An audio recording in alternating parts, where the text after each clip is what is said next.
Hello everyone, welcome to my YouTube channel knowledge express Mansi Gupta. तो आज की इस वीडियो में हम डिस्कस करेंगे Indian council act of 1909। It is 1909, जिसको मॉर्ले मिंटो रिफॉर्म्स भी बोलते हैं और मॉर्ले मिंटो रिफॉर्म्स को फादर ऑफ कम्युनल इलेक्टोरेट भी बोलते हैं। तो जैसे हमने अदर एक्ट डिस्कस करे जैसे कि 1858, 1861 और अभी रिसेंटली हमने डिस्कस करा 1892। आज हम करेंगे Indian council act of 1909, this called Morley Minto reforms. इसको भी हम 5 फैक्टर से डिस्कस करेंगे, जैसे हमने अदर प्रीवियस को हमने डिस्कस किया है।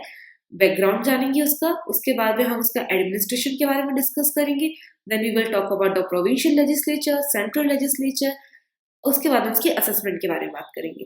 तो अब मैं शुरू होती हूँ इसके बैकग्राउंड से। तो Indian council act of 1909, this Morley Minto reform, इसका बैकग्राउंड क्या क्या।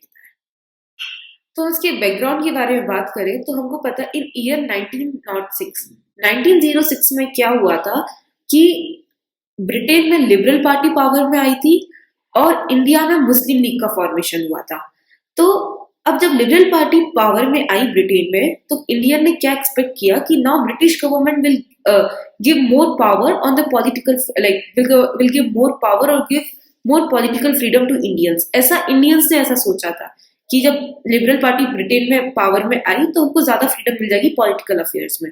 और जब मुस्लिम लीग आई, जब मुस्लिम लीग फॉर्म हुई इंडिया में 1906 में, तो यहाँ पर क्या हुआ कि मुस्लिम लीग ने डिमांड किया सेपरेट इलेक्टोरेट, और उन्होंने ये डिमांड किया कि कम से कम 2 इंडियंस होनी चाहिए वाइसरॉय की एग्जीक्यूटिव काउंसिल्स में।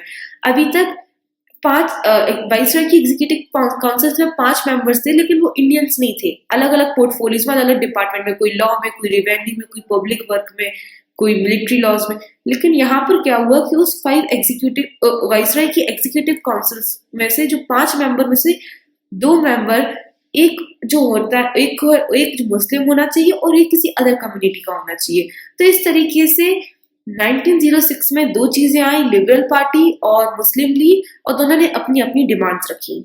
अब हम बात करते हैं उनके control of government of India की।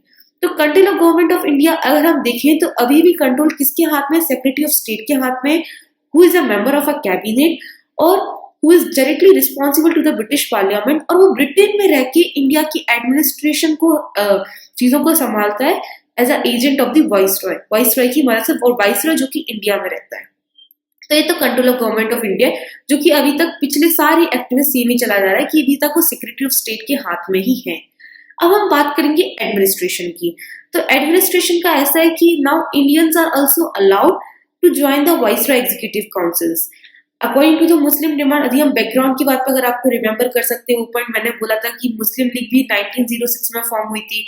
उन्होंने डिमांड रखी थी कि अब 2 इंडियंस होने चाहिए वाइसरॉय की एग्जीक्यूटिव काउंसिल में से, 5 लोगों में से 2 इंडियन होने चाहिए। तो एडमिनिस्ट्रेशन में अब क्या है कि इंडियंस भी ज्वाइन कर सकते हैं उनकी वाइसरॉय एग्जीक्यूटिव काउंसिल में। और फर्स्ट इंडियन कौन थे जिन्होंने ज्वाइन किया था लॉ के पोर्टफोलियो में, who became a law member? वो थे सत्येंद्र प्रसन्न सिंह। आप उनके से देख सकते हो, सत्येंद्र प्रसन्न Singh is a first member is a first law member who join the viceroy executive council. अब हम बात करते हैं सेंट्रल लेजिस्लेचर के पॉइंट ऑफ व्यू से। तो सेंट्रल लेजिस्लेचर हमको पता है कि जो एग्जीक्यूटिव होता है वाइसरॉय, और उनके पास 6 एग्जीक्यूटिव काउंसिल्स होती है अलग अलग पोर्टफोलियो की, जैसे कि होम पब्लिक वर्क के रिलेटेड में होती है और मिलिट्री के रिलेटेड में होती है। तो ऐसे मतलब बहुत सारी 6 एग्जीक्यूटिव काउंसिल होती है ना, डिफरेंट डिफरेंट पोर्टफोलियो। अब और जो एडिशनल मेंबर्स होते हैं, पहले एक्ट की अगर हम बात करें जो हमने अभी जस्ट डिस्कस किया 1892 के अंदर, तो उसमें क्या थी, एडिशनल मेंबर्स की जो संख्या थी वो 10 to 16 थी। लेकिन ये यहाँ पे बढ़ के कितनी हो गई है? 16 to 60 हो गई, मतलब 16 से 60 तक, 16 to 60 एडिशनल मेंबर्स। अब एडिशनल मेंबर्स के भी अंदर ना ऑफिशियल होते हैं और नॉन ऑफिशियल मेंबर्स होते हैं। तो ऑफिशियल, एज वी नो कि official member will always constitute the majority, हमेशा मेजोरिटी कॉन्स्टिट्यूट करते हैं। अब यहाँ पे ऑफिशियल्स होंगे 28 जो कि वाइसरॉय के द्वारा नॉमिनेटेड होंगे, और नॉन ऑफिशियल्स रहेंगे जो कि अलग अलग के द्वारा नॉमिनेट होंगे, मतलब कि इनको पूरा वाइसरॉय नॉमिनेट नहीं करेगा। और नॉन ऑफिशियल्स कितने होंगे? 32 होंगे। अब जैसे कि उसमें 5 नॉमिनेट होंगे वाइसरॉय के द्वारा, 13 will be nominated by the special electorate, और स्पेशल इलेक्टोरेट में मुस्लिम्स रहेंगे, बिजनेसमैन और जमींदार। तो मुस्लिम्स में 5 मेंबर मुस्लिम से आएंगे, 6 जमींदार से, 2 बिजनेसमैन से, और 12 would be elected by the provincial assembly of the Bombay, Bengal and Madras and Northwest Frontier provinces। और जो 2 मेंबर्स रहेंगे will be elected by the Chamber of Commerce of Calcutta plus Bombay। तो ये additional members हैं, तो वो elect होंगे कहाँ कहाँ, किस किस के द्वारा, कितनी कितनी नंबर से, वो मैंने आपके सामने डिस्कस किया। बस एक डिफरेंस है इसके अंदर कि अब यहाँ पे ना स्पेशल इलेक्टोरेट की डिमांड करिए, तो एडिशनल मेंबर्स है ना, कुछ 13 मेंबर्स वो स्पेशल इलेक्टोरेट के थ्रू डिमांड करेंगे, जिसमें कुछ जमींदार रहेंगे, कुछ मुस्लिम्स रहेंगे और कुछ बिजनेस पीपल रहेंगे। तो हम इसके थ्रू हम समझ सकते हैं कि this act introduce communal representation in Indian politics first time. India की पॉलिटिक्स में फर्स्ट टाइम कम्युनल रिप्रेजेंटेशन आया था, Indian council act of 1909। Don't forget, it's very important. अब इसके अंदर चेंजेस क्या क्या लेकर आए वो बात करते हैं।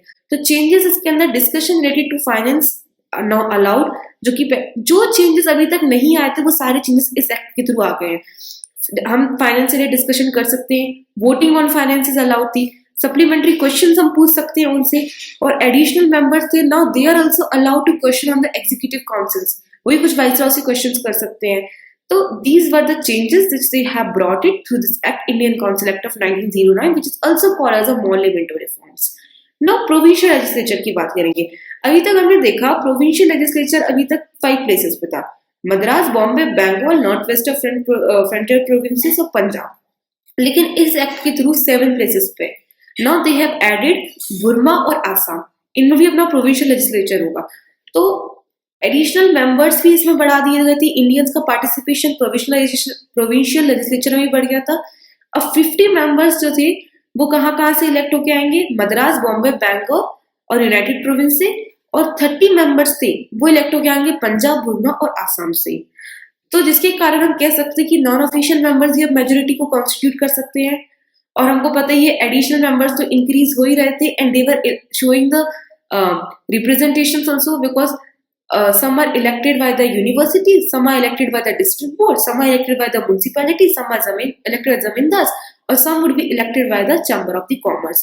तो ये है प्रोविंशियल लेजिस्लेचर के चेंजेस कि अभी 7 प्लेस पे हो गया है, एडिशनल मेंबर्स अलग अलग हो गए हैं, अलग अलग रिप्रेजेंट कर रहे हैं, कोई यूनिवर्सिटी से, कोई म्यूनिसिपैलिटी से, और इंडियंस का पार्टिसिपेशन भी प्रोविंशियल लेजिस्लेशन में बढ़ गया है। And now the non official member can also constitute the majority at the state level. अब इस एक्ट को हमने डिस्कस करा through the background, through control of government of India, through administration, through central legislature, through provincial legislature. अब इस act का हम assessment देखते हैं।